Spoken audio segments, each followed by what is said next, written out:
What's up, gang? How's it going? Amanda Nybert, registered dietitian, here to talk all about sleep, and weight loss. I got my blue blockers out. Ooh, gosh, they're really dirty. So I can talk to you guys about that. I'm gonna get my girl Emily on here, who's me to answer all your questions about sleep and weight loss. I'm really excited. March is not only Nutrition Month, but it is also Sleep Awareness Month. So I'm really excited to bring this expert to you. What's up, Emily? How are you? Hi, I'm good. How are you? I'm so good. Good. I feel like super close here. I'm like, whoa, all of a sudden I'm super close to the camera.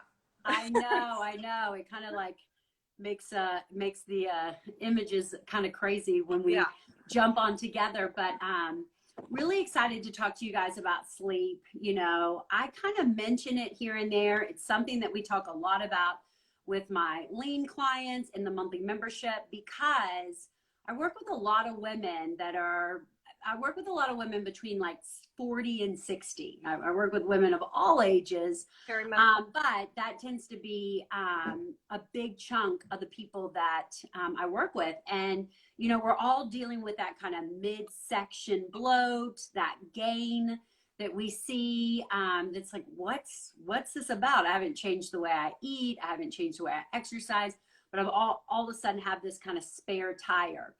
And I'm here to tell you guys that it is most likely your sleep, okay, or lack thereof. Yeah. And I think sleep is such an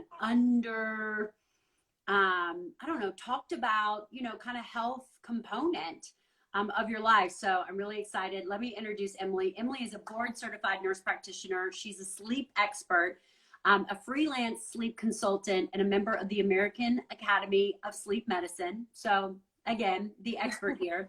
She believes the foundation to health is consistent, high quality sleep every night. Over the last decade, she's helped thousands of people improve their sleep in order to achieve their health and wellness goals. So I'm so excited to have you here, Emily.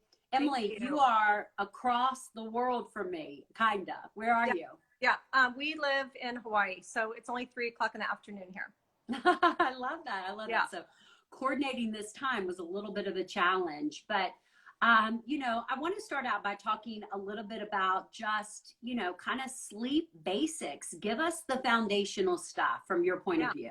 For sure. So, you know, I really don't think that there is anybody out there anymore that doubts that sleep is essential for our overall health and wellness, right? I think it's pretty well recognized that sleep is definitely one of the foundations, one of those foundational pillars to health and wellness, right? So I know everybody kind of gets stuck in their biases, and mine definitely is the sleep world.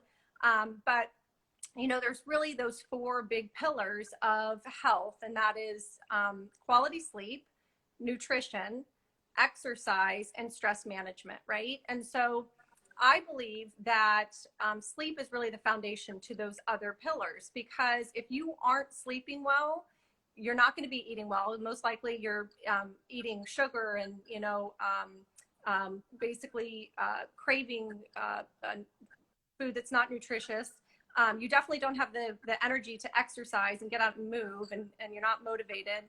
And then if you're not sleeping well, you're most likely having more anxiety, and your stress management is tanked. So so I don't think we could really talk about sleep without just talking about kind of that basic, the sleep foundation. So sleep is a very active biological process that we go through every night. And it is our body and our brain's chance to really rejuvenate and cleanse and restore itself back to health, right? So basically, I like to think of our wake state is almost like walking around doing damage all day long, right? Being awake is like brain damage all day. Some days more than others. So going to sleep at night, our brains actually go through a very active process to clear itself out of those metabolites and those neurotoxins that build up. So we have a normal sleep cycle. That sleep cycle, you know, is a little bit different for everybody, but it's roughly 90 minutes, you know, plus or minus 10 minutes for most people. Okay. And during that cycle, we have multiple stages of sleep that we move through. So stage 1 sleep is very shallow sleep. It's kind of when you start to drift off to sleep. It's only like the first maybe 5 to 10 minutes of your sleep cycle. Then we have stage 2 sleep, which is the bulk of our sleep during the night. And it is about 60% of our sleep cycle. It's kind of a transition sleep. And then we have stage 3 and stage 4, which is our really deep restorative sleep. And then REM sleep, which is our dream sleep, right? Our rapid eye movement. And that's when we really file away memories. We deal with emotions. You can almost think of it like emotional first aid at night, that REM sleep. So I see a lot of clients who aren't sleeping well, who are dealing with a lot of like trauma and emotional problems too, right? And so that definitely can play a role. So we know that sleep is very important to our overall brain function, to our performance, our ability to lose weight, hormones. So it is so complex and interesting to me. But that's really kind of the basics of Sleep Foundation. Yeah, I mean, it's vital. And I think until you kind of struggle in a significant way with getting quality sleep, it's hard to really understand how much it truly impacts your overall well-being. Oh, absolutely. You know? Absolutely. And I think a lot of people are skirting by with kind of like adequate sleep, you know? And ultimately I've seen with my clients, a lot of times they'll come to me and they're doing all the right things. They're, you know, they're hitting their macros, they're eating whole food nutrition, they're crushing it in the gym, but they're just still not making progress. Yeah. And I always ask them, how's your sleep? How are you sleeping? Yeah, exactly. And I'm always so, you know, I would say 50% of the people are like, oh, I sleep horrible, it's hormones. It's like they almost just brush it off. Like, it's not that, you know, I've never slept well or whatever. And I'm like, right. Ding, ding, ding. Like, this is your missing link with regards to, you know, kind of your progress. I love how you talked about the REM sleep with regards to that's like our emotional healing phase. Because I just recently read more about that. And I thought that was really interesting is that, you know, our dreams actually help us deal with trauma in our life. Yeah, absolutely. Yeah. Absolutely. Yeah. People, you know, people ask me all the time, patients, clients, they always ask me, like, oh, I had this crazy dream. This is what it's all about. You know, you like interpret my dream. And I'm like, look, I'm not here to interpret your dreams. That's for you to do in your dream sleep. But yeah, but it is important to get that REM sleep for sure. So yeah, and then I think, you know, I wear an Oura Ring, which is a great sleep device. Maybe we'll talk a little bit about, you know, sleep trackers and things like that. And I'm always, you actually don't spend a ton of time in deep sleep. You don't spend a ton of time in REM sleep, but they matter. Absolutely, they matter. And that does, I was going to talk about this later, but since we're touching on it, about the sleep trackers. So I have a whole, because sleep trackers and these wearable devices are becoming so popular, I have this whole new subset of clients that are coming to me because their Oura Ring or their Fitbit, whatever, is telling them they're not getting good sleep. And I definitely see both sides of the coin on this. So sometimes, yes, the wearables, they're picking up sleep disorders, whether it's sleep apnea or something else going on and they're not getting deep sleep. But you also have to remember, you need to know what you're looking at as far as the data goes, right? It's just like with the CGMs. There's no point in wearing a continuous glucose monitor if you don't know the data you're looking at or what it means.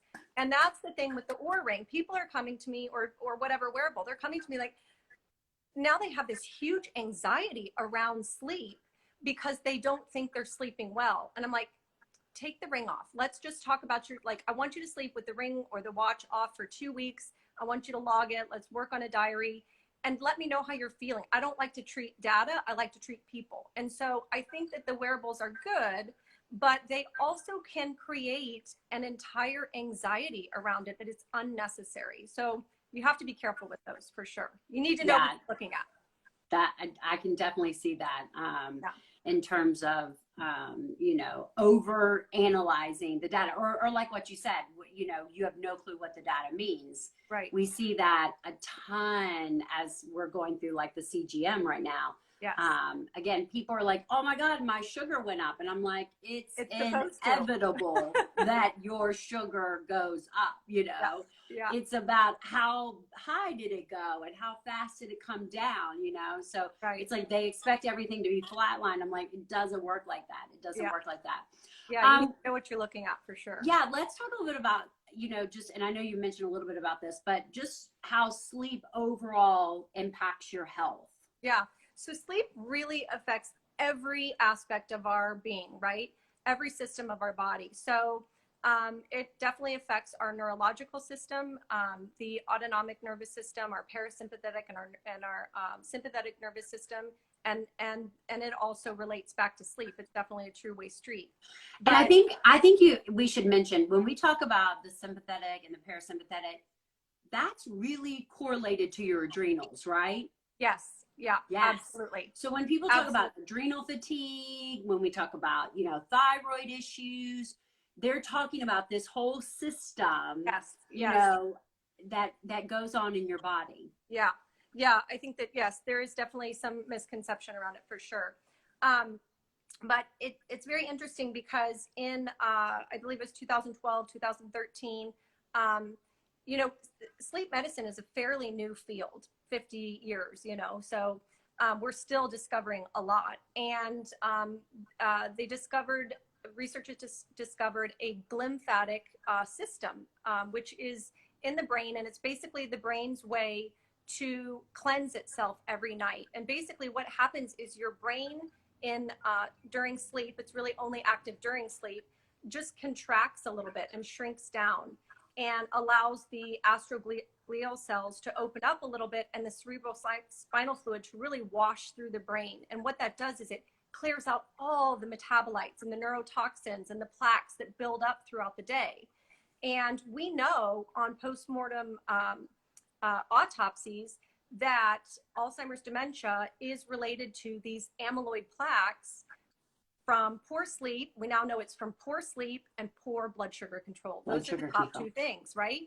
So if you're not getting deep sleep or you're not getting good sleep, guess what? That system is not able to be active during the night. So very important. Your cardiovascular system, sleep, stage 3, stage 4, these deeper sleeps, it's like natural blood pressure medicine for you. Your heart is totally relaxed. Your blood pressure is relaxed. We talk a little bit about heart rate variability when we look at sleep tracking and that kind of thing. Everybody likes to talk about heart rate variability because it's what's reported. But very important for our heart health. For your clients and your followers, your metabolic system is highly, highly impacted by your sleep. So like you were saying, if you're doing all the things right, you're eating the whole food nutrition, you're exercising, you're drinking your electrolyte water, you're getting your steps in, you're hitting your protein goal, you're doing all the things, but the scale isn't moving or you've hit a plateau, it's time to look like what's going on with your sleep. Especially like you were saying, that mid-abdomen kind of weight inflammation that people get, it's definitely related to those hormones that are related to stress, are related to sleep. That's cortisol, right? Cortisol, insulin, your hunger hormones like leptin and ghrelin. So yeah, definitely all related. And I actually read somewhere, and I cannot remember the actual mechanisms. I feel like I'm always learning. But somewhere where it says like we actually burn the most fat at night when we are at rest, at sleep. And so it's like if you're not getting that sleep, you're kind of missing out on that metabolic period. Absolutely. When you could be burning more fat, burning more calories, you know, that kind of thing. I thought that was really interesting. If you're not sleeping well, you're not producing and releasing growth hormone. And growth hormone is what helps keep us our lean muscle mass, right? It helps build that lean muscle mass. It helps keep us lean. It helps us burn fat. So yeah, yes, absolutely. I think that was it. And I always like to say, you know, growth hormone is what people pay a lot of money in Hollywood, you know, but you can be producing that on your own. You should be producing that on your own with quality sleep. If you're sleeping well. Yeah, absolutely. And then, I mean, also just our mental well-being. I mean, we've seen so much, especially during COVID, with everybody's stress and anxiety and nobody sleeping well. It's definitely a two-way street, right? You start not sleeping well because you're having anxiety, and then you're not sleeping well, so then you're having more anxiety, and it's just this snowball effect. You know, it's estimated, I think that, and I think it's actually a low estimate, that 80% of people with mental health issues, whether it's depression, anxiety, you know, whatever, have stress or have sleep disorders. Insomnia is a big one, and that is because serotonin is actually a precursor to melatonin. So if you start to have these chemical imbalances, you see where that can definitely be related. And then also, I mean, even we don't think about it, but even our reproductive and sexual health, I think we talked about last time, people who aren't sleeping well, especially men, have lower testosterone levels. So sometimes, you know, they're going to their doctor and asking for testosterone replacement or erectile dysfunction medications. And it's like, well, let's look at your sleep and see, you know, why is your testosterone level low? Is it because you're having sleep apnea and you're not getting sleep, or what's going on? So yeah, very interesting. It impacts it all. Everything. It impacts it all. Everything. So I want to talk about, because I feel like this topic is really important, especially for women. Okay. You know, I feel like sleep disorders, specifically when we talk about, you know, obstructed sleep apnea, I can't speak now, Yeah. insomnia and things like that. I feel like those are traditionally male oriented sleep disorders, you know. A lot of women are like, I don't have sleep apnea, you know, very underdiagnosed. And I would love just to talk about some of the common sleep disorders and how you know, address those, how they impact your health, and Yeah. and so on and so forth. So you definitely hit the two big ones. Those are probably the two top sleep disorders that I see in my practice. Obstructive. Say it, because I can't say obstructive. Just call it sleep apnea. We know what you're talking about. Sleep apnea. There you go. Sleep apnea and insomnia are the two big ones. Yeah. So obstructive. Not a lot of narcolepsies, you know, running around. Well, I mean, they are out there. Believe me, they are out there for sure. But yeah, I mean, there's hundreds of sleep disorders. But honestly, obstructive sleep apnea and insomnia are the two big ones that I see the most common. And obstructive sleep apnea definitely has a stereotype, or, you know, kind of this this kind of preconditioned idea that it's only overweight older men, and that's just not true at all. I see it a ton in women like you and me, and younger, and overweight women, little tiny skinny bean rail women. It's not just, yes, being overweight might be a risk factor. It is not the only risk factor. It can definitely, you have a genetic predisposition for it. Some people have anatomical predispositions for it. There's a theory that our jaws are actually shrinking. Our jaws are getting smaller, so our airways are smaller. So yeah, there are a lot of different reasons for sleep apnea, and it is definitely very common. And it's easy to screen for, to treat, and to start sleeping better. And then insomnia is the other big one that I see quite frequently.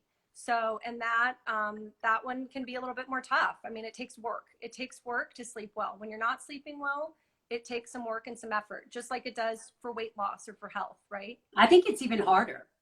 I really think that creating a healthy sleep habits when you don't have healthy ones is, in my opinion, 10 times harder. Give me some hearts, some thumbs up, guys, if you agree, than eating healthy. Yeah, I think so. Absolutely. Because it's very easy to say, I don't need to sleep. I have these other things to do. I'm prioritizing everything else, my family, my priorities, my responsibilities, and I have to stay up till 11 or 12 at night, you know, especially as like moms and as women. I think that you get brushed off. You go see your primary care provider, you go see your, provider of some kind, and you're telling them you're tired, you're worn down. It's like, well, yeah, because you're working full time and you're a mom and you've got all these other things, but it's like they don't really sit down and take the time to listen to what's going on and really dig down to the root of it. So, and it's very individualized, you know, in terms of what people need.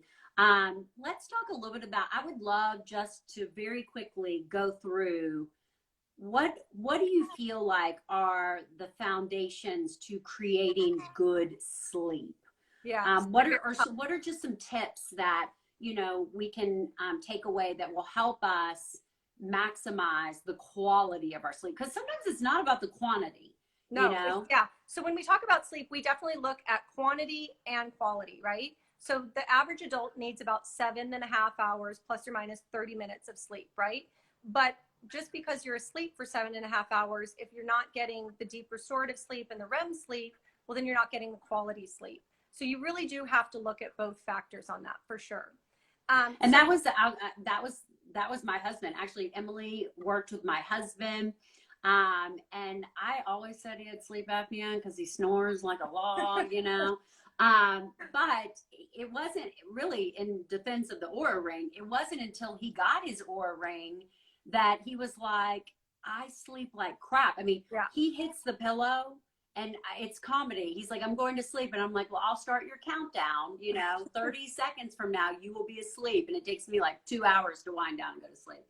And so I just imagined his sleep score was going to be amazing, other than he snores a little bit here and there. And because of that, I was like, Emily, help out my husband. And she's going to talk about her services and how we diagnosed him with a mild form of sleep apnea, and how it helped him. So again, you may think you're sleeping well, Right. but because you get 7 hours of sleep, you get 8 hours of sleep. But if you're having all of these symptoms, Yeah.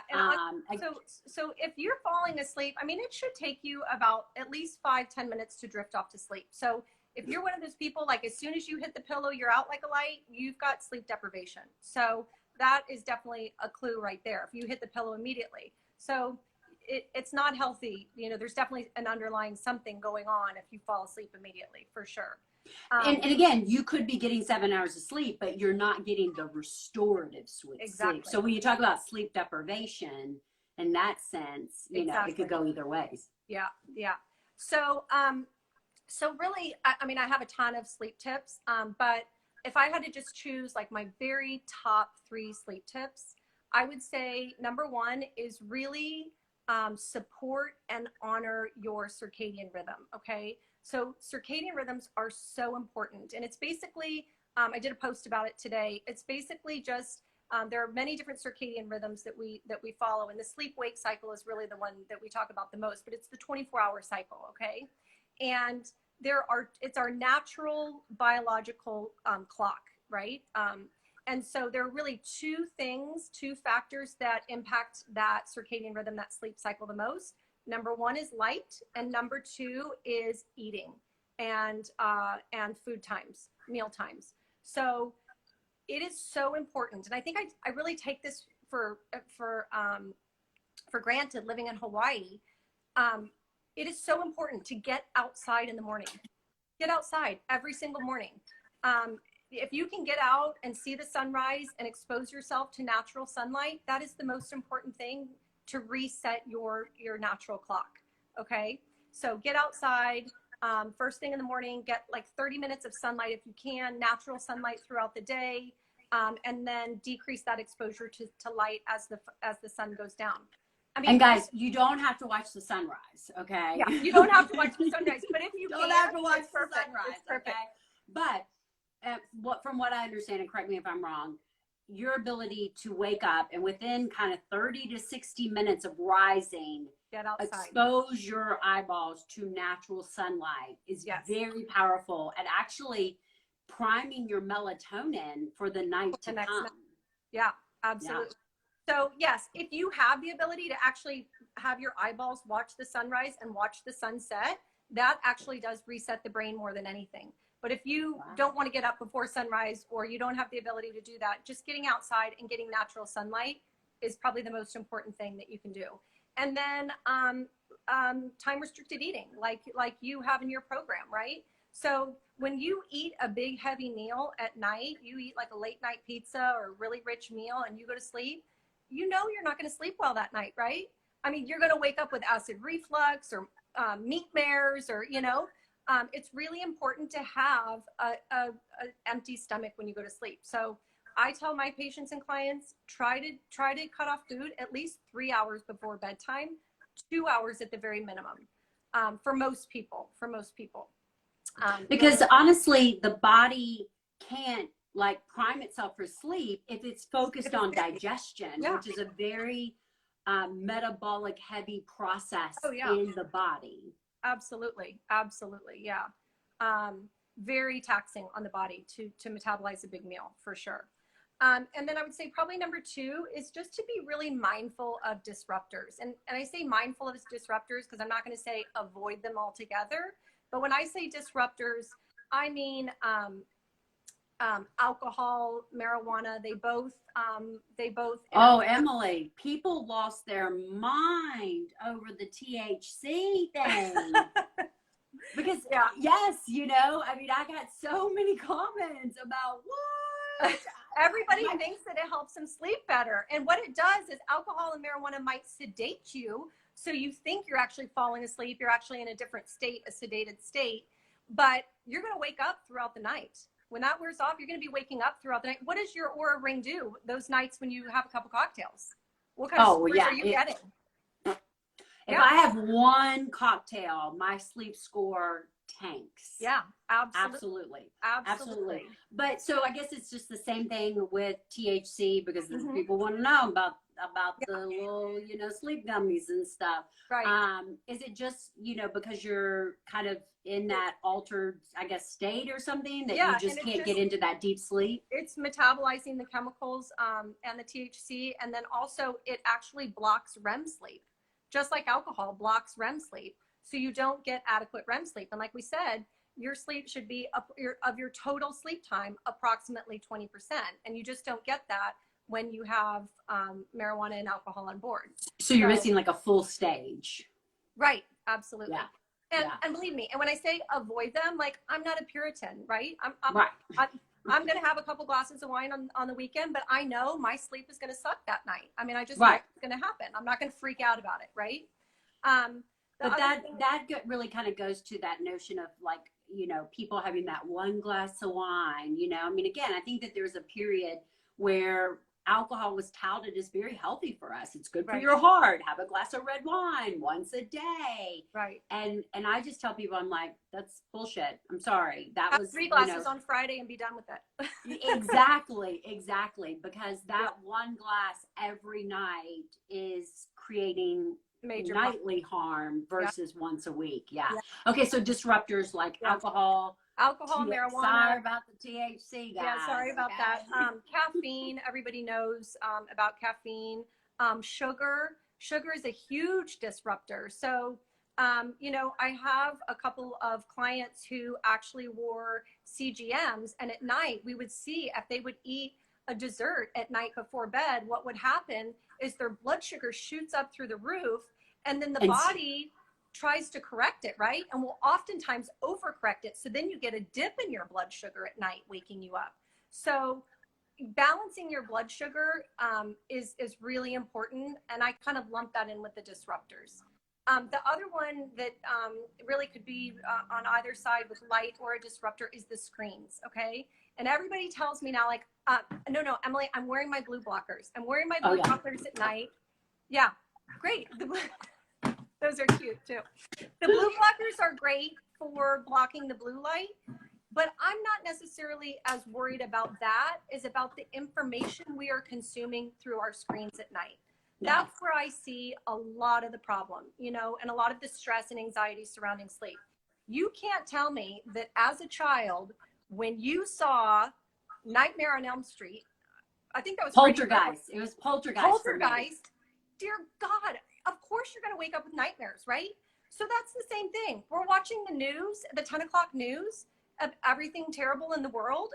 It's like watching Poltergeist. You can't do it. We have to be so protective of our personal and our mental well-being. And so cutting off screens at night is so important, at least 2 hours. Yes, for the light, but also about the information that we are consuming. Yeah. Can you mention just a little bit about the blue light and really all artificial light? you Yeah, know, so it's really the blue light, that wavelength that we worry about, and it's and because that's from your TVs, your TV, that's from your your iPhone. computer, your iPad, your phone. Yes. So, I mean, naturally, when the sun goes down, that blue light goes away, right? And so, when we are getting that artificial blue light at night, it is stimulating the wake center in our brain and suppressing melatonin. So, a lot of people think this stuff is like so woo. They come to me like, I can't sleep, I can't sleep. And I put them on these programs and they're like rolling their eyes at me, like, oh my God, this stuff is so stupid. But if you just follow what I tell you for at least a month, 4 or 6 weeks, I promise you, your sleep will improve. And yes, it does seem, some of this stuff does seem, like, oh, it's too simple. But listen, it is simple. It is simple. We have screwed ourselves up with modern Yeah. society and what what we're doing, right? So Right. yeah, definitely. I mean, and when you think about it, prior to electricity and all of that, Yep. we woke up with the sun and we went to bed with the sun. Yeah. We were probably eating dinner at 5 o'clock and going to bed at 6 or 7 when the sun went down. Yeah. And So I recently rescued this little baby chick that I thought was going to be a hen, and it turns out it's a rooster. But anyways, this guy is so cute. But I've been observing him, and I'll tell you what, this rooster has the most amazing circadian rhythm I've ever seen. I've been timing him, and his circadian rhythm is about 25.5 hours or 23.5 hours every single day. Every morning, 6:20, I hear him outside. He starts to crow. About 6:15, between 6:15 and 6:30 at night, now that the sun is up a little bit later, I see him going off into the bushes to roost at night. He is going by the light. He is not, it's going by the light. Yeah. Yeah. And I've heard, and you may be mentioning this, is that there is a lot of power in waking and going to bed at the same time every day. Yep, Not on the weekends, allowing yourself to sleep in or go to bed later, but, and again, progress, not perfection, but to maintain a very specific kind of sleep, cycle, it's very important. Very helpful. Very important. Consistency with anything in life, right? Whether it's your nutrition, your exercise, your sleep, it doesn't matter. As long as you are consistently making good changes, those consistent small changes add up to the big results, right? So, well, before we jump in and talk about how Emily could help you improve your sleep cycle, I just want to kind of summarize, because again, I'm like, listen, exposing your eyeballs to natural light in the morning and throughout the day, it's free. Okay. It should be like super doable, walk your dog, go outside, drink your coffee. I even tell people, like, if it's that hard, like, don't wear your sunglasses in the car on the way to work, Yeah. If like you can't simple get things out, like that. If you're walking your dog, don't put your sunglasses on, like, do the best you can. So exposure to natural light first thing in the morning throughout the day, reducing disruptors, alcohol, THC, sugar, trying to avoid food. She says 3 hours before bedtime. Bottom line too, and then what was the last one? Oh, screens. Yes. Yeah, for sure. Reducing your exposure to screens, and she says 2 hours before bed. So 2 hours, yeah. And believe me, I'm a sleep expert, and I fall prey too. Recently, I had a friend say, Emily, you got to get on TikTok. You got to get on TikTok. Oh my God, TikTok is like, oh God, it's like a slot machine on 2 hours later. You're like, what have I just done to myself? I just wasted 3 hours of my life. I mean, I did learn some amazing like cleaning hacks. That was cool. But it's ooh. It does. Boy. It does. Yeah. Yeah. Well, awesome. Well, like I said, myself and my husband have actually had the pleasure of working with Emily. She's just opened up a virtual practice. And with my husband's permission, I'm sharing his story. So like I said, I was like, you got some issues. We got to get you checked out. Yeah. And he did end up having, we actually performed an at-home sleep study, which I thought, I was like, what? You can do a sleep study at home? Yeah. So Emily set it up. She got everything to, us that we needed. And we did that at home, and lo and behold, he has a little sleep apnea. And so little things, like she got him these like little nose plug things. They're called like mules or something. You recommended? Do you know what I'm talking about? I'm not sure which ones. I never actually got to follow up with him, so I'm not sure which ones he ended up getting. But yeah, we talked about Yeah, I mean, basically, it's so simple, right? exactly. I'm sure it's like a breathe right strip, kind of same thing, and it's been a game changer for him. Like he snores so less, you know, everything. So it was a great opportunity to kind of work with her. So tell us a little bit about how people can work with you if they have sleep issues. You know, what your programs look like, what people will get out of them, and how to get in touch with you. Yeah. So I just recently opened up a virtual sleep consulting business. It is lucentisleep.com. I think that we have a promo code for your listeners and your followers. I think we set up AN100. We can put it in the comments for $100 off. Basically, it's for anybody who's having, you know, you're doing the things right that you feel that you're hearing. You know, you're doing the light and you're avoiding the disruptors and you're still kind of struggling for sleep. So we can work together to really get down to the root of your problem. Okay. So it will do a full comprehensive consultation. I will set you up on a 4-week personalized sleep plan. We have the ability to do functional kind of screening tests if we need to find out if there's an organic reason that you're not sleeping. And I'm getting really great feedback by it. And I'll tell you what, I work full time as a sleep specialist here in Kauai with a clinic, a doc. And people are like, why are you doing this? And honestly, I set up lucentisleep.com because you cannot address somebody's sleep issue in a 15-minute visit. It's just not possible. So when you work with me one-on-one, you get me for an hour and a half for a full sleep consultation. We'll take that deep dive and we will get to the root of your problem. I can tell you what I'm not, and I'm not somebody who you can sign up for my program and get a refill for your Adderall and your Ambien, because I had that a couple days ago. I told the girl, I'm like, you know what? I gently told her, I don't think that we're right for each other.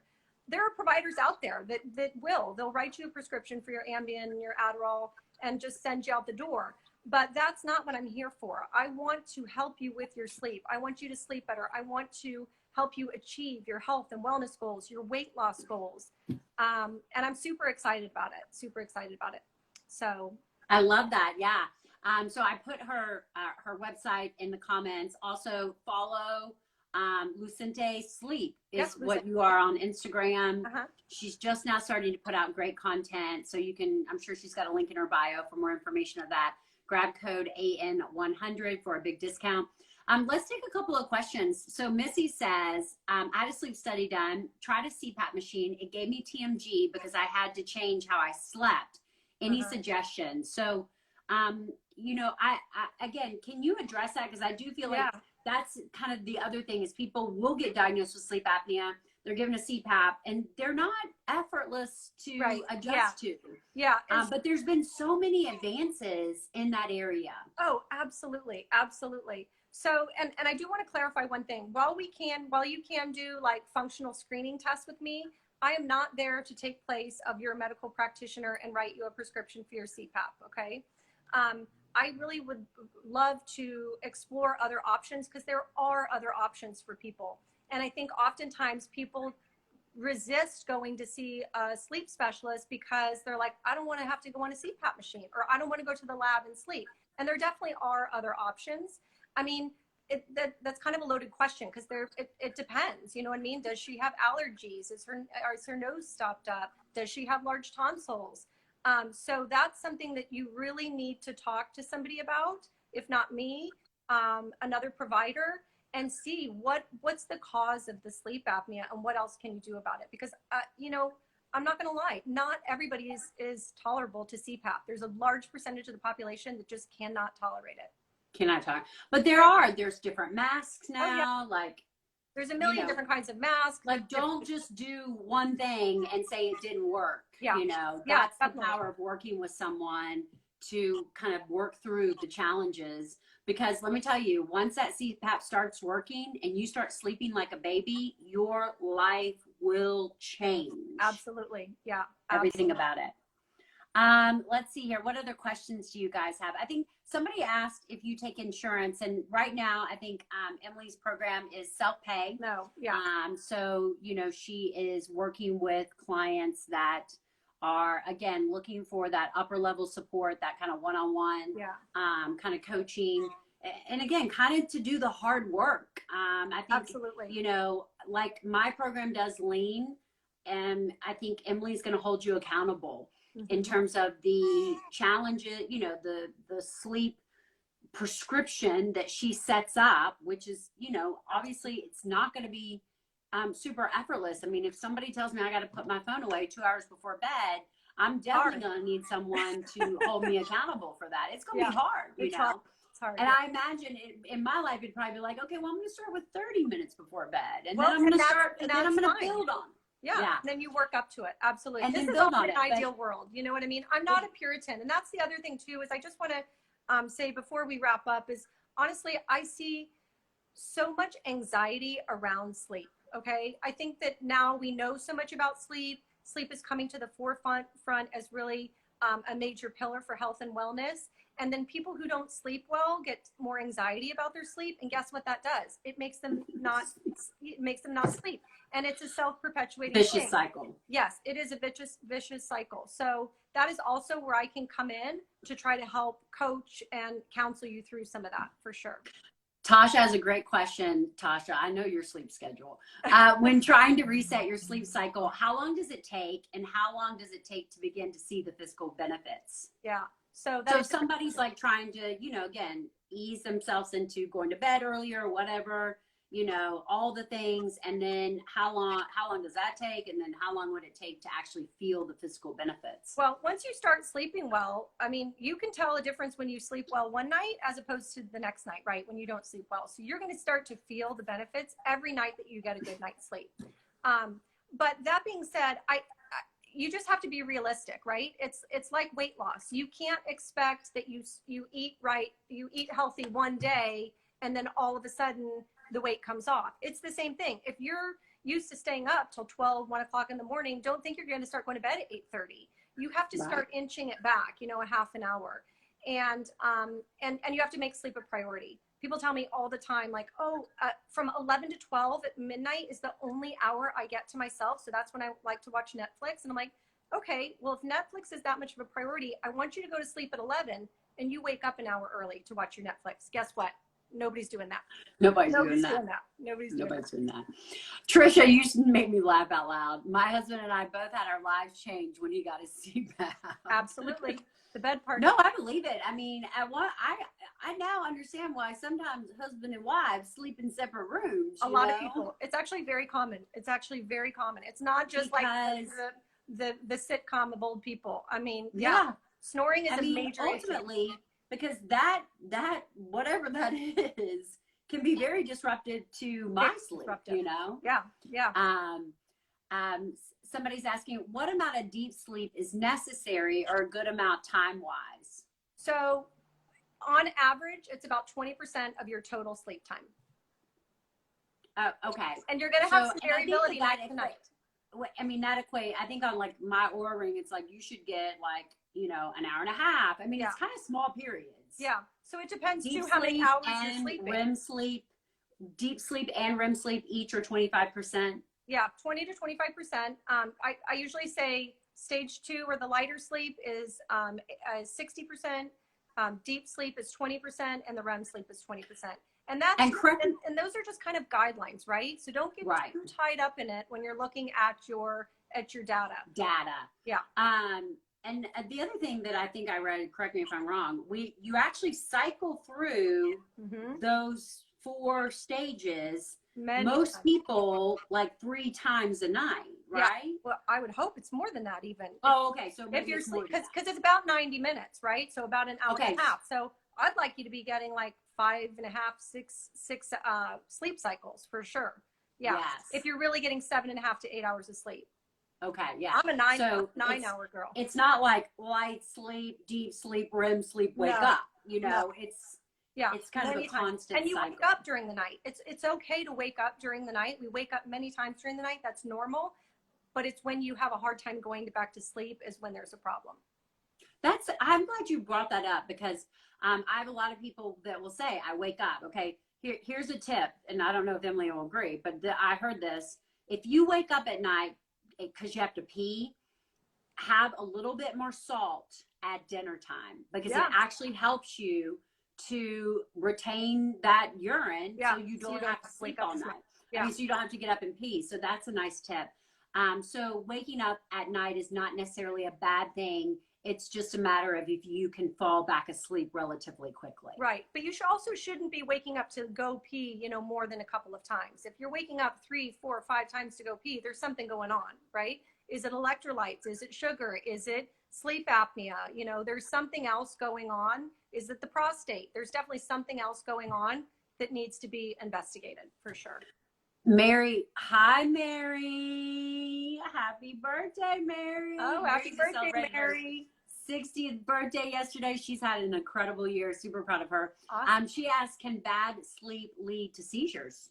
I would say yes. Yeah. I mean, if you're having low oxygen levels too, for sure. Yeah. Seek medical profession in your area. I'm not going to take your place of your medical doctor.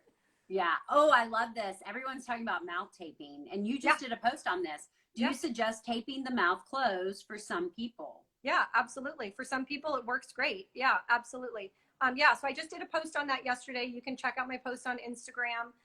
Mouth taping is a thing for sure. Forcing yourself to breathe through your nose, increase nitric oxide, and it heats the air. It filters the oxygen. It filters out debris. Absolutely, yeah. Nasal breathing is definitely better than mouth breathing. And if you're mouth breathing at night and you're catching flies, you're probably having sleep apnea and snoring. So yeah, try mouth taping. Try it during the day. What now?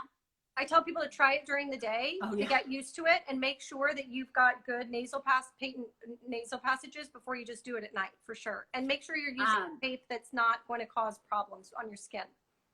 I saw somewhere that mouth breathing is the #1 cause of cavities. Yeah, it's amazing. Yeah. Not sugar, mouth breathing. Yeah. So, if your child has a bunch of cavities and you're like, they don't really, eat a lot of sugar. They brush their teeth twice a day. Check the tonsils, check the adenoids, see what's going on. Why are they breathing through their mouth at night? Yeah. And it's very bad to breathe through your mouth, like period. Like you should be breathing through your nose, mainly for that nitric oxide. Absolutely.